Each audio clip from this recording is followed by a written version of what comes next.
পশ্চিম তীরের প্রাচীন শহর হেব্রনের পুরনো অংশে দাঁড়িয়ে আছে এক নীরব স্থাপনা। এর নাম ইব্রাহিমী মসজিদ।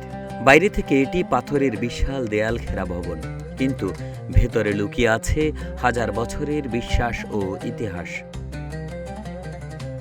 মুসলমানদের কাছে এটি পবিত্র, কারণ তাদের বিশ্বাস এখানে শায়িত আছেন নবী ইব্রাহিম আলাইহি ওয়াসাল্লাম ও তার পরিবারের সদস্যরা।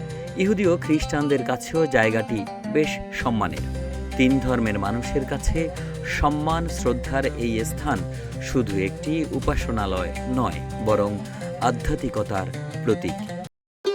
ভবিষ্যৎ হোক নিরাপদ, বিনিয়োগ হোক বিশ্বস্ত, আর আমার পছন্দ সল্ট বে। ওয়েলকাম টু সল্ট বে।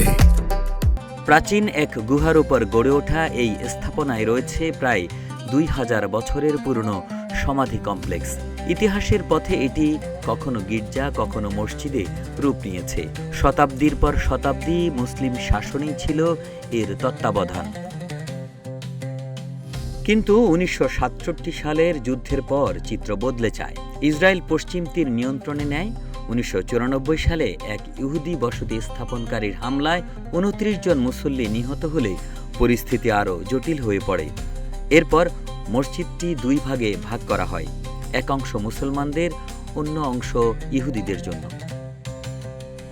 2017 সালে ইউনেস্কো হেব্রনের পুরনো শহরকে বিপন্ন বিশ্ব ঐতিহ্য ঘোষণা করে। সাম্প্রতিক বছরগুলোতে প্রবেশাধিকার ও নিয়ন্ত্রণ নিয়ে নতুন করে উত্তেজনা দেখা দিয়েছে। আদালত, কূটনীতি ও রাজনীতির টানাপোড়েনে আজও অমীমাংসিত রয়ে গেছে এই পবিত্র স্থানের ভবিষ্যৎ।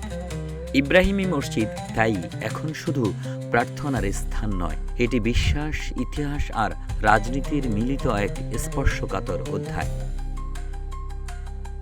নিউজ ডেস্ক, রূপালী বাংলাদেশ।